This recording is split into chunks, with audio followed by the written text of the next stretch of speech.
Hola, mis queridos amigos de Diagnósticos Clínicos de Tabasco. Soy nuevamente su servidor, el biólogo Mauro Roldán Ortiz, para continuar con nuestro estudio de la segunda parte de la norma ISO 9001-2008, documento que ya comenzamos a estudiar en el video anterior y repasamos de los capítulos 1 al 5. En esta ocasión estoy pasando las hojas para llegar al capítulo 6 que nos toca estudiar en esta ocasión. Solamente quiero recordarles a manera de resumen que en cada uno de los apartados nos vamos a encontrar con que la norma nos recuerda la necesidad de no perder de vista el enfoque a procesos. Eso es continuo, cada capítulo equivale a procesos y dentro de los procesos actividades que también tenemos que concebir con aquel esquema del ciclo de Deming de planear, verificar, realizar, verificar y actuar. Bien, el capítulo 6 está dedicado a la gestión de los recursos, lo que la empresa, lo que el laboratorio debe de manifestar en sus documentos para decir qué recursos materiales y humanos necesita para garantizar que los servicios analíticos se proporcionan con apego a lo que nosotros mismos hemos definido como calidad en nuestros servicios. Los recursos humanos son concebidos en esta norma como algo que evoluciona a partir de no nada más de dominar conocimientos, sino también tener la conciencia suficiente y la actitud para demostrar con nuestro comportamiento que estamos alertas de lo que es identificar las necesidades de los clientes y de aplicar toda nuestra experiencia para cumplir las entregas en tiempo y forma. Esta sección de los recursos también se señala hacia el punto de las instalaciones, la infraestructura, es decir, las áreas que tenemos nosotros, la maquinaria, los equipos.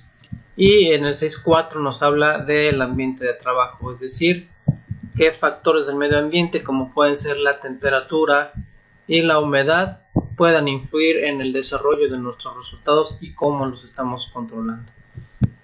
El capítulo 7, que es realización del producto, es la parte medular que ya implica que digamos en nuestro manual o en nuestros procedimientos de qué manera planificamos nosotros la realización de los servicios analíticos que ofrecemos. Sabemos que estamos en un laboratorio que es de prestación de un servicio que realiza técnicas o procedimientos que ya han sido validados por la comunidad científica. Por eso van a ver ustedes que una sección de este capítulo, que es la 7.5, está excluida, no entra dentro de los alcances porque nosotros no diseñamos ni desarrollamos nada, no patentamos estudios o pruebas que digamos ahora se va a hacer la biometría hemática con este nuevo equipo o con estos nuevos reactivos. No, nosotros tenemos que demostrar a los médicos que estamos aplicando técnicas ya aprobadas y que cumplen con el criterio y la rigurosidad del conocimiento técnico especializado.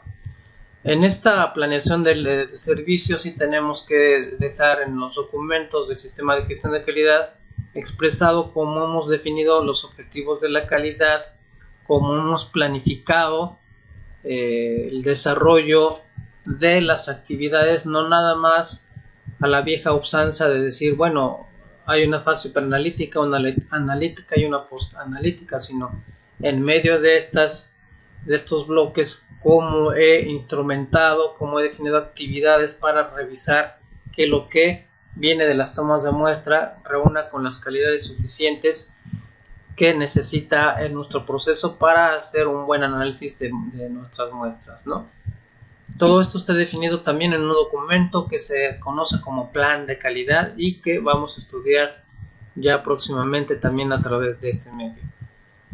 Les decía yo que esta versión de la norma está actualizándose, en unos meses saldrá la 2015, pero el espíritu de la gestión de la calidad basada en procesos sigue siendo lo mismo, así es de que esto nos va a seguir siendo de mucho provecho que lo conozcamos a detalle. En esta realización del servicio nosotros tenemos que ser muy claros en definir cuáles son los requisitos que el cliente nos está especificando. Normalmente los clientes llegan referidos por médicos con su orden de estudios en donde nos pide un tipo de prueba y que lo quiere para tal hora, y a lo mejor algunos nos llegan a decir mándemelo por correo electrónico. Esos son los requisitos que él alcanza a suponer, a expresar, pero vienen referidos por médicos que sí saben que nuestras pruebas deben de ser confiables, y por lo tanto la norma nos dice que aparte de los requisitos que el cliente nos diga, también nosotros como profesionales de los análisis clínicos imprimimos, le damos un valor añadido a nuestros servicios definiendo metas analíticas, los cuales son requisitos técnicos que nosotros nos estamos comprometiendo a cumplir para entregar resultados confiables.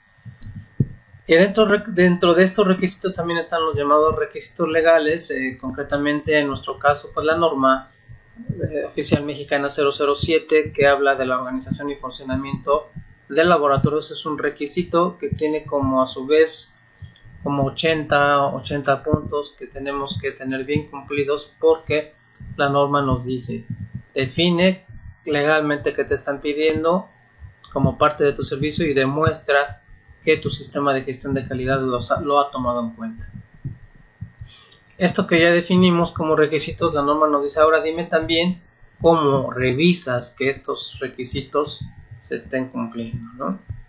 Cómo te comunicas con el cliente en caso de que no podamos cumplir con una especificación de un tiempo de entrega o alguna prueba. A lo mejor hay también médicos que nos piden o empresas muy especializadas que nos dicen, quiero que me hagas una determinación de glucosa pero con este tipo de reactivo, y bueno, ahí ya entra toda la comunicación de especificaciones que tenemos que tener con mucha claridad expresadas en nuestra parte de documentos, la manera en la que lo llevamos a cabo.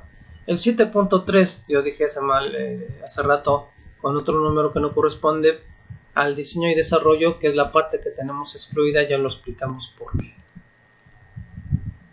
Bueno, entonces de ahí saltamos al 7.4, que es compras. Esta sección de compras va referida no cómo hago la compra como una transacción mercantil, sino cómo he sido capaz de decirle a mis proveedores con la claridad suficiente la especificación técnica del equipo, del material, de los calibradores que necesito para que siempre se imponga un criterio de calidad analítica y no un criterio mercantil en los suministros.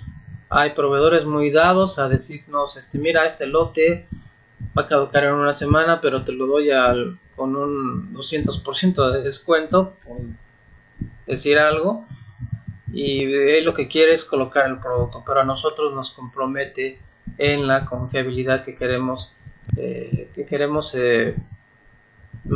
proyectar de nuestro laboratorio, y por ello la norma nos dice, bueno, a mí dime cómo verificas los productos comprados, cómo llega el producto y no nada más, llegó este pedido para el laboratorio de Crital, sino qué persona tienes asignada para que lo que tú compraste sea lo que realmente necesitas y que tú puedas demostrar con papelito en mano la especificación que le solicitaste a tu proveedor.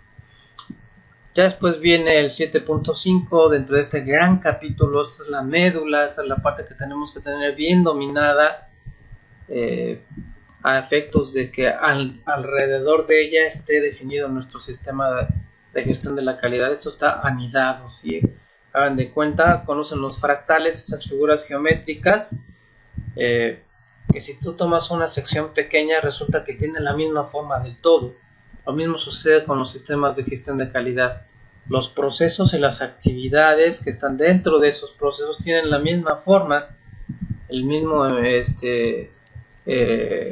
enfoque de planearlo, verificarlo y actuar en el caso en que no se estén cumpliendo con lo que hemos planificado en nuestros documentos. Por eso ya tenemos que, una vez que planificamos el servicio tomando en cuenta requisitos legales y requisitos del cliente, pues ahora tenemos que controlar, es decir, cómo ya en el día con día estamos realizando los análisis clínicos, y también como con toda la información que se genera de participar en los programas de evaluación externa como el PACAL y RICAS, y todo el historial que tengo del desempeño analítico de mis máquinas y del desempeño también de la competencia de mi personal, puedo yo decir que mis procesos están validados, es decir, evaluados con la información suficiente para que yo pueda decir que lo que estoy entregando es confiable.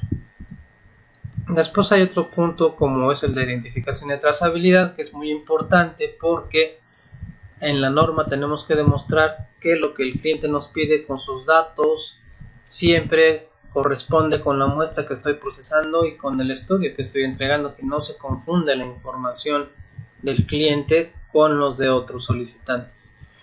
Propiedad del cliente, pues la muestra, tenemos que decirlo con claridad, que hemos definido lo que el cliente nos entrega y cómo lo estamos conservando, cómo lo estamos preservando. Ya saben ustedes que las muestras se guardan un par de días por si hay alguna reclamación o algo que aclarar.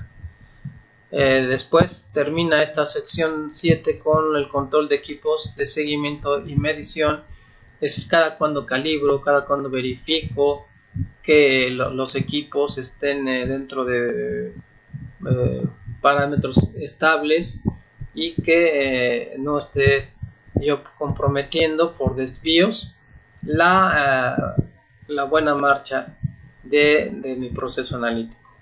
El capítulo final de la norma y capítulo también final de esta revisión así muy general que hemos hecho de la norma corresponde a la medición y análisis y mejora.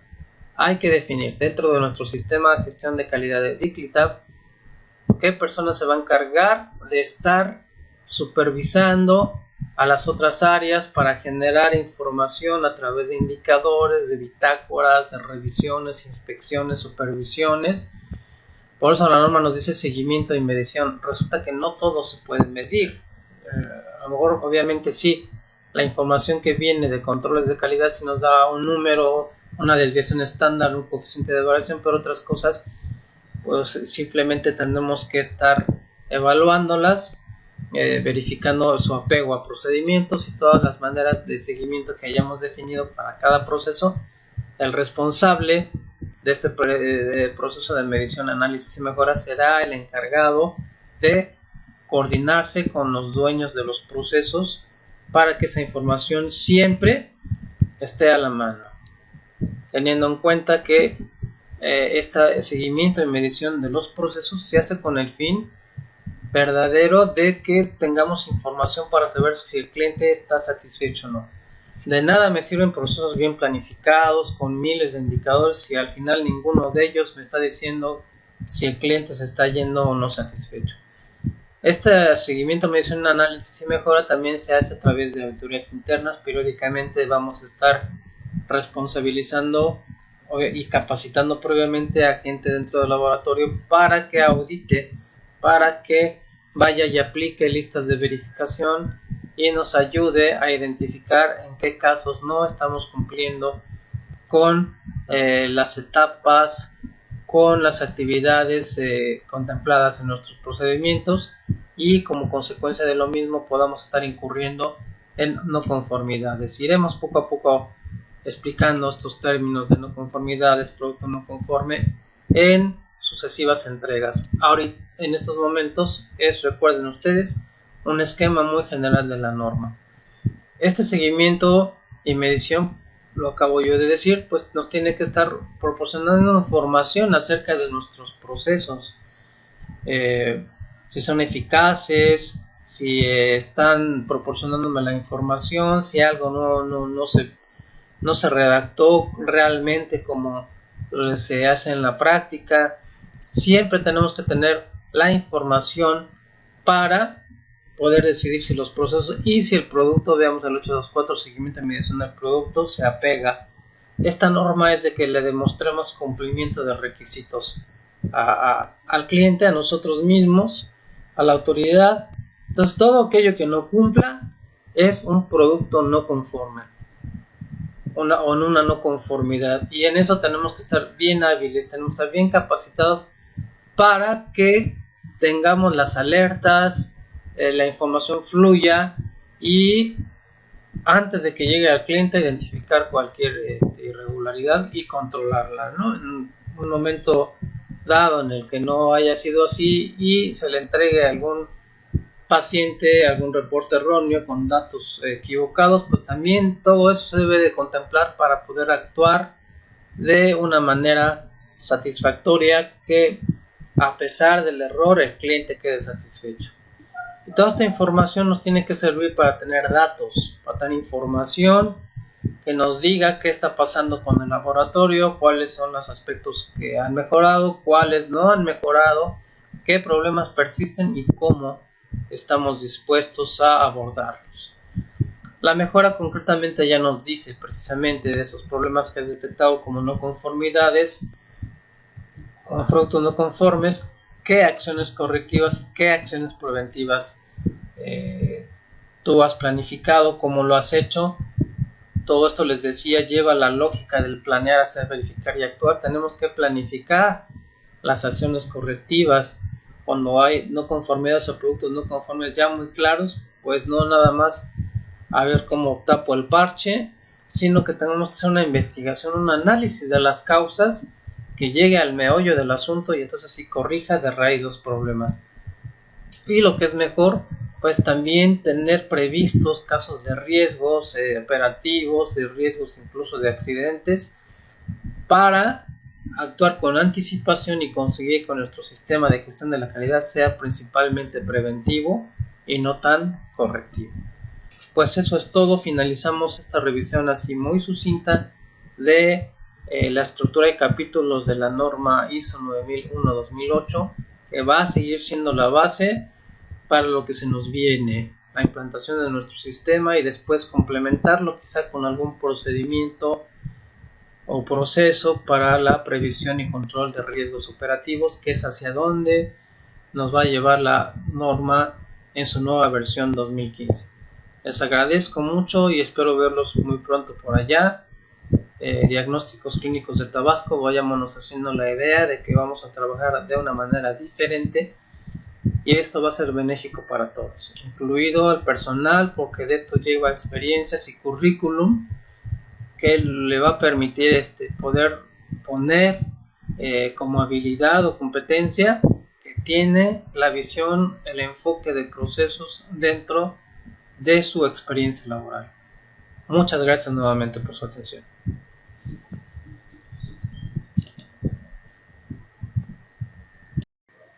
Mis estimados amigos de Ingeniería, Ecología y Proyectos, este video que estamos preparando es con el fin de ilustrarles en el procedimiento para el manejo de residuos que hemos elaborado como parte de la estrategia ambiental de la compañía.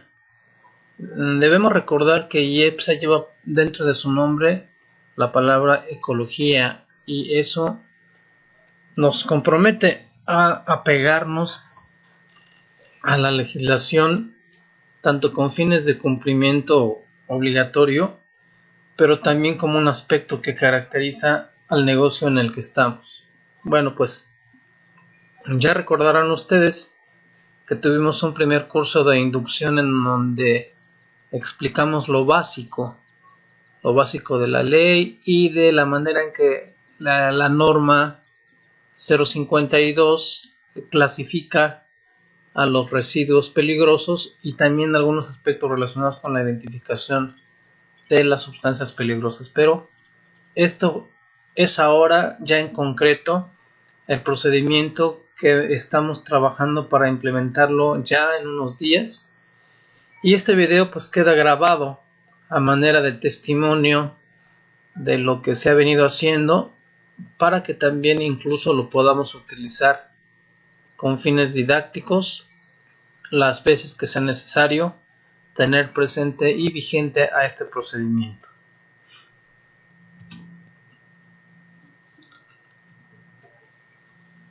Por lo tanto, el objetivo de esta presentación es explicar el contenido de este procedimiento, ya que toda actividad que nosotros pretendemos realizar con un fin muy claro, ya no podemos dejarlo simplemente como un buen deseo o una intención en términos generales planteada, sino que debemos de tenerla plasmada en algún documento. Para eso es esta presentación, para explicarles el contenido de este procedimiento que hemos titulado Procedimiento para el manejo de los residuos. Insistimos en la necesidad de contar con un procedimiento. Esto nos hace ya una obligación al tenerlo por escrito. Un documento se hace oficial al emitirlo la dirección y a ser aprobada por ella misma, y desde luego desglosa, explica la secuencia de actividades a las que debemos apegarnos.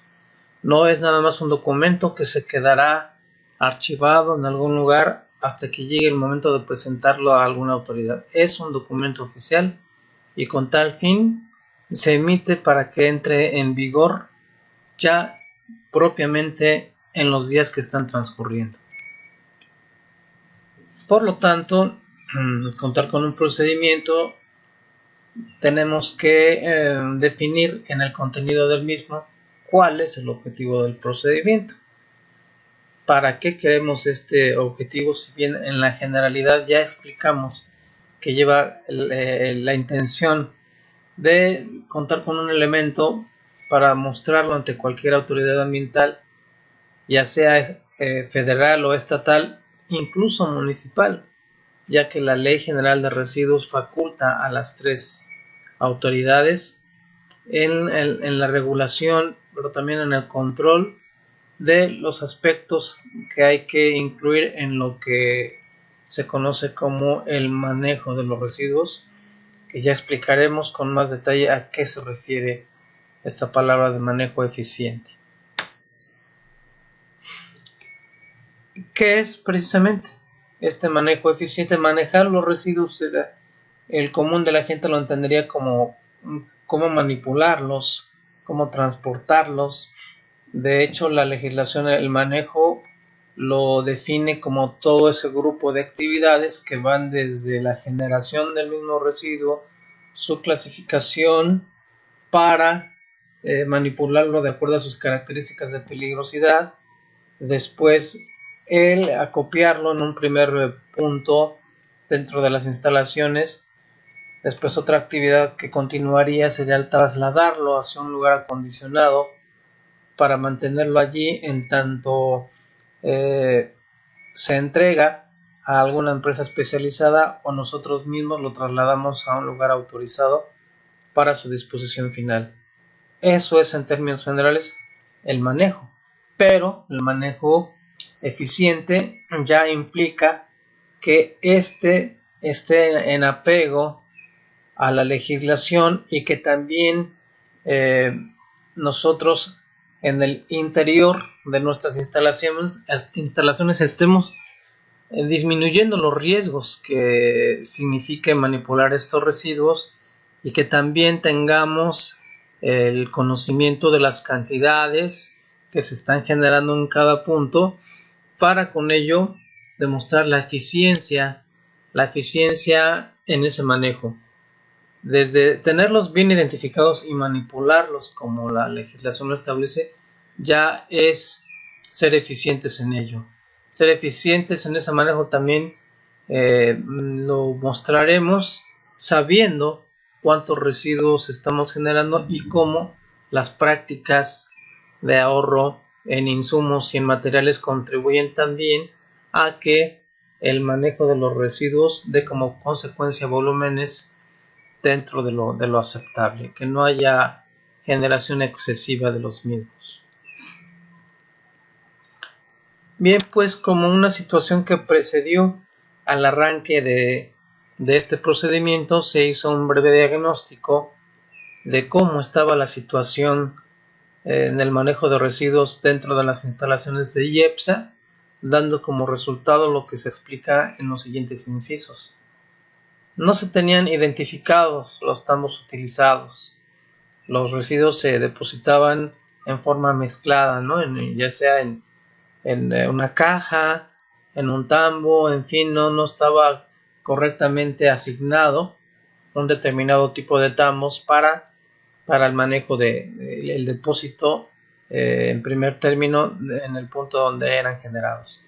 Después no se contaba con áreas delimitadas y señalizadas para el manejo adecuado. Lo mismo daba ver residuos en un área que en otra. No estaba propiamente apartada una zona en donde dijéramos aquí es donde vamos a copiar los residuos dentro de la instalación. Estos se depositaban incluso dentro de esos tambos, estaban mezclados los tipos de residuos, aspecto que no es apropiado, no es adecuado. ¿Por qué mezclar un residuo peligroso con uno que no lo es? El contacto entre ellos ya vuelve peligroso al material que no lo era. Y algo que también se observó, el inciso D lo dice, existían áreas con residuos arrojados en el piso. Aquí tenemos las fotos que muestran, se dice que una imagen dice más que 1000 palabras, y aquí podemos verlo, ¿no? Tambos con residuos mezclados, incluso en el piso, ¿no? Y en el piso dentro de las instalaciones, pero también acopiados, acumulados sobre suelo natural, ¿no? Esto está pues muy penadísimo por la autoridad ambiental. Esto ya se está corrigiendo. Esta situación precedente ha logrado que nos concienticemos en, vamos a ver más adelante, ya contar con la infraestructura adecuada para manejar y almacenar en forma correcta estos residuos. Vemos aquí también en esta imagen una palastra. También esto es un residuo con componentes peligrosos que no debe de estar allí, debe de estar en el almacén construido para tal fin. Aquí también tenemos ejemplos de residuos peligrosos con no peligrosos, incluso rebasándose el límite de capacidad del recipiente. Y aquí tenemos pues lo que se hacía, ¿no? con algunos residuos que incluso eran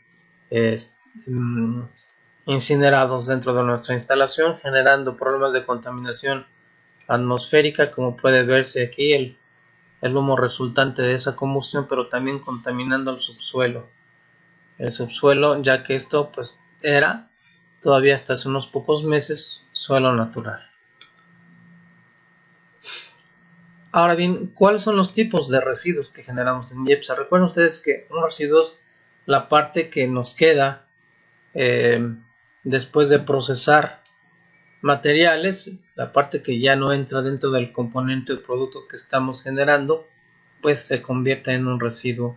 Y resulta que de acuerdo con la legislación actual, la Ley General de la Prevención y Gestión Integral de los Residuos, dentro de nuestras instalaciones estamos generando a los 3 tipos de residuos, es decir, a los residuos peligrosos, a los sólidos urbanos y a los de manejo especial. Ya hablamos en la presentación anterior que se hizo vivencial, cómo tiene descritos la legislación lo que es un residuo peligroso, aquel que posee alguna característica de toxicidad, explosividad, corrosión o ese inflamable, ¿no? Esto, el caso concreto de nosotros es que tenemos resinas impregnadas con acetona y trapo industrial impregnado también con acetona. Esto los convierte en residuos inflamables y potencialmente tóxicos. En forma esporádica también dentro de la instalación generamos tambos, garrafones y otros utensilios que han sido contenedores de residuos peligrosos, pero al dejarlos de usar,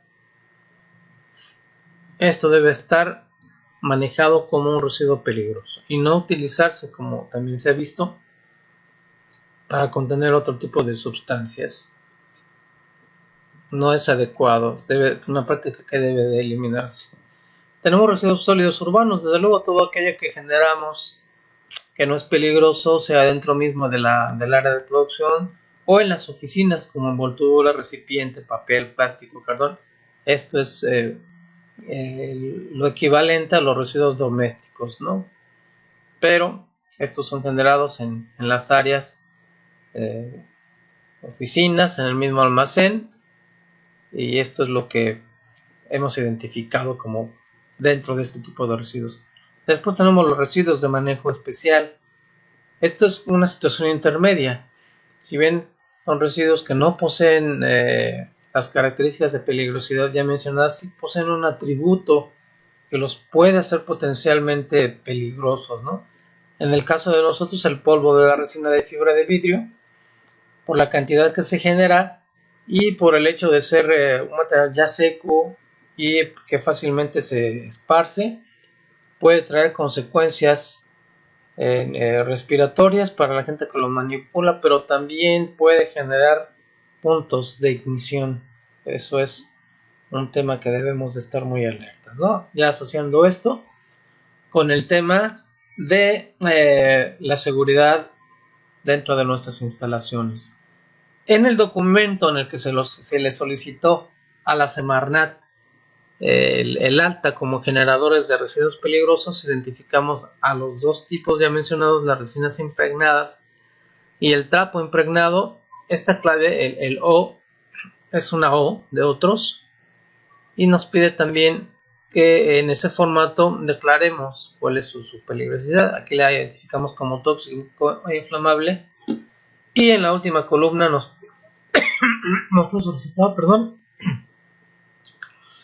la cantidad anual generada de estos residuos.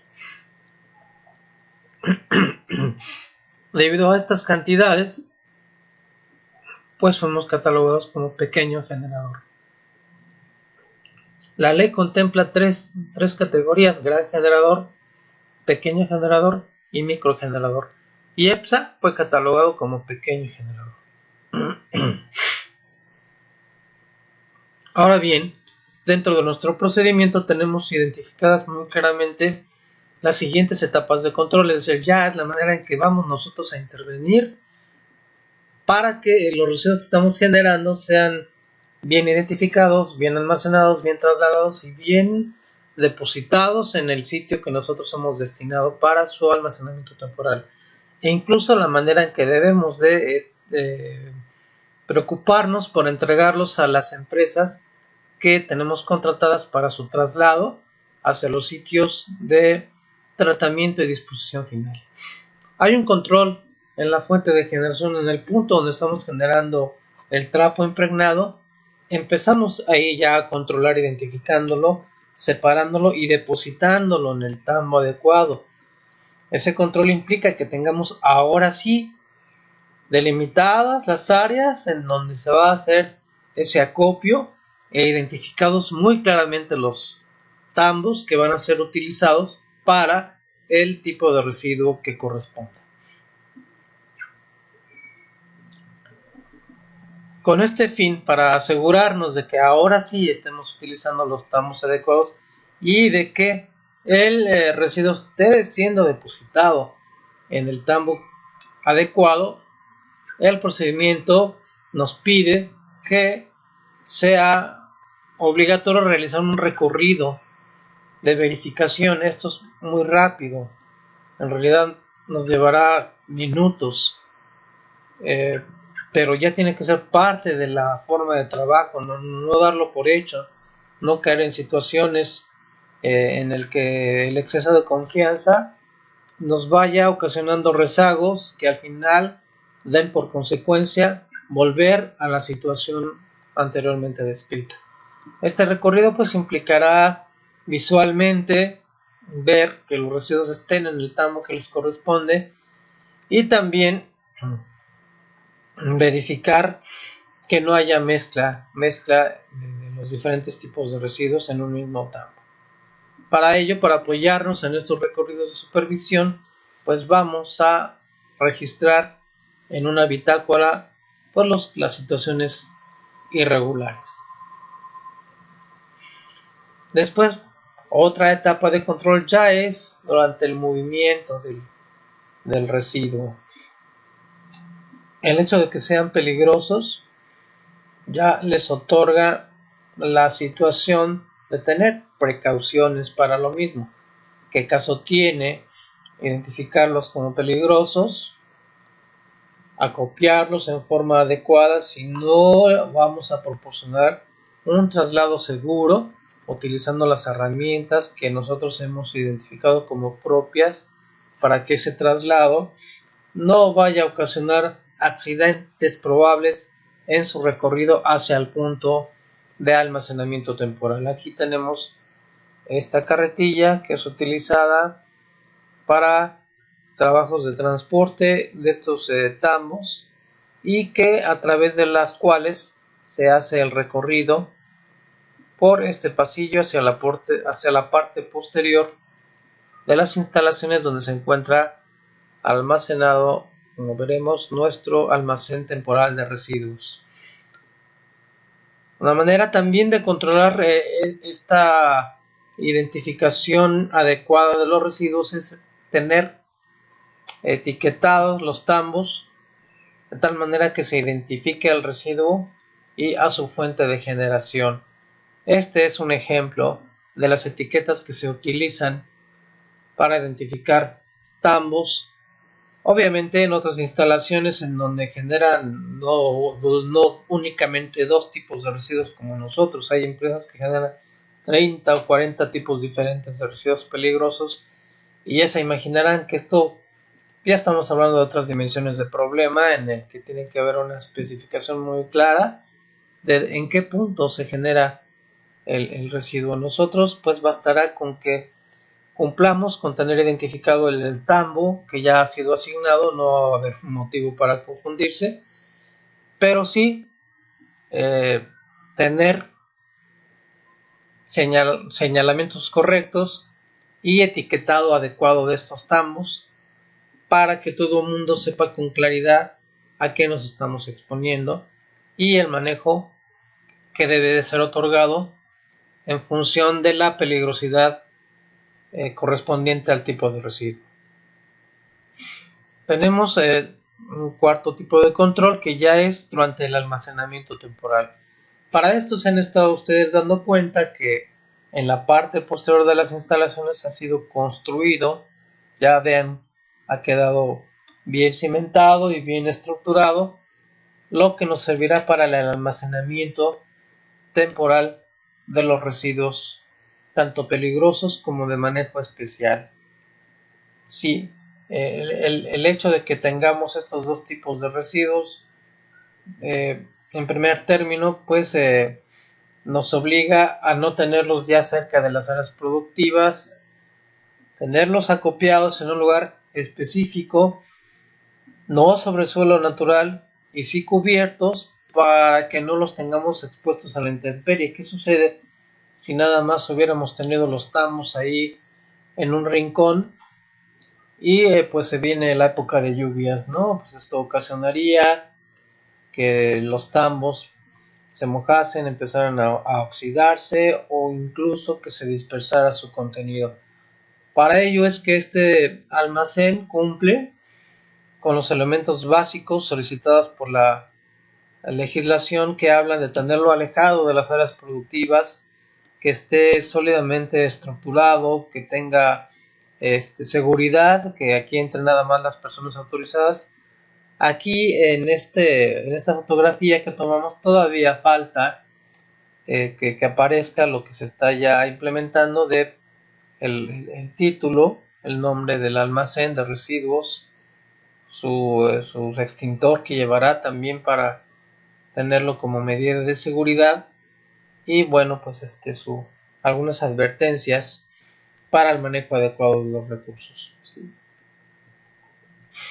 Hacer esto un almacén tendrá que tener también medidas de seguridad en cuanto a nada más tener allí un determinado número de tambos y en un momento dado en el que el cupo pudiera parecernos insuficientes, pues quizá permitir nada más una estiva, ¿no?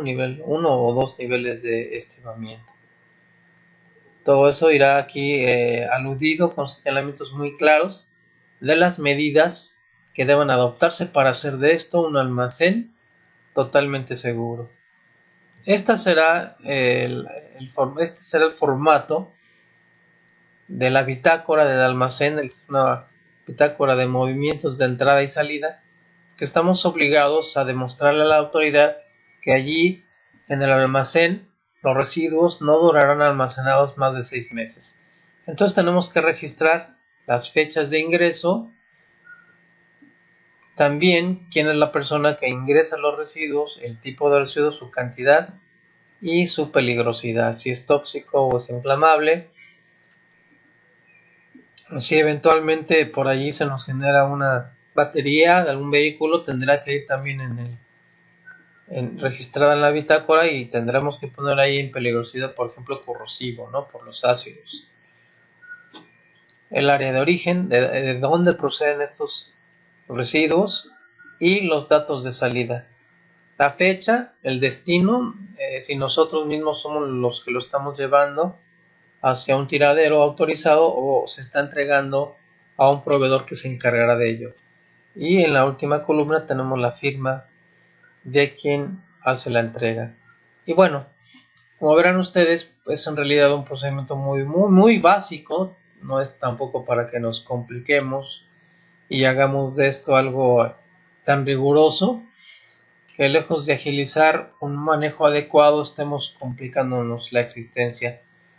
Lo que sí tenemos que tener muy claro es que este procedimiento es normativo de las etapas de los requisitos que durante el manejo estamos obligados a proporcionar a nuestros residuos. Aquí tenemos el resumen. Etapa 1, identificar el residuo en el punto generado. El segundo paso, colocarlo dentro del recipiente que corresponda según su categoría. El punto número 3 es estar alertas de si el recipiente rebasa el 80% de su capacidad. Tendremos que inmediatamente trasladarlo hacia el almacén de residuos. El 4, colocar dentro del espacio del almacén que corresponda.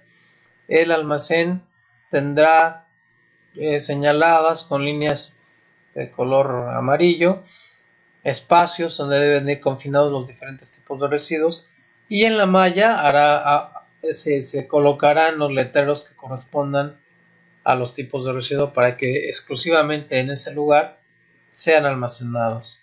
El 5, registrar el ingreso de tales residuos en la bitácora que acabamos de ver en diapositivas atrás. El 6, colocar nuevamente el recipiente en el sitio al que pertenece. Esto se refiere a que si llevamos el tambo y ya hay ahí en el almacén otro recipiente que tenga espacio, pues haremos un vaciado, y si no, dejaremos allí el tambo que ya llevamos al 80% de su capacidad, y otro tambo nuevo también rotulado de la misma manera tendrá que ser colocado en el punto de donde se movilizó el tambo que está ingresando al almacén. El punto número 7 es vigilar en forma permanente que los recipientes se encuentran rotulados y en buen estado. Nos referimos no nada más a los recipientes que estén en el almacén, sino a los que estamos utilizando para hacer el acopio de lo que se genera dentro de las instalaciones. El punto número 8, vigilar permanentemente los elementos de seguridad del personal y los instalados en el almacén. Insisto, si estos son residuos peligrosos, tenemos que también asumir la obligación de contar con los elementos para un manejo seguro. 9, hacer el seguimiento a la empresa que se encargará de su traslado y disposición. Debemos estar muy al pendientes de que la bitácora no rebase el tiempo de 6 meses, y para esto vamos a estar revisando las fechas de entrega para que antes, es de esperarse que por contrato lleguen los proveedores, pero si no es así, debido a que nuestra generación es muy espaciada, pues antes, no sé, 20, 15 días antes de que se cumplan esos 6 meses, empezar a hacer los contactos con la empresa para avisarle que ya tiene que venir por los residuos. Punto número 10, asegurarse de la conservación de la bitácora y de los manifiestos de entrega. Cuando llegan las empresas a llevarse los tambos de residuos, dejan un comprobante de quién se lo está llevando y a dónde se lo van a llevar. Cuando el residuo llega al sitio autorizado, en la próxima vez que ellos vienen, nos entregan otro comprobante de que entregaron el residuo en un sitio autorizado. Y el punto número 11 es realizar la estadística. Estos son los indicadores, ¿no? ¿Cuántos residuos generamos al mes y de qué tipo?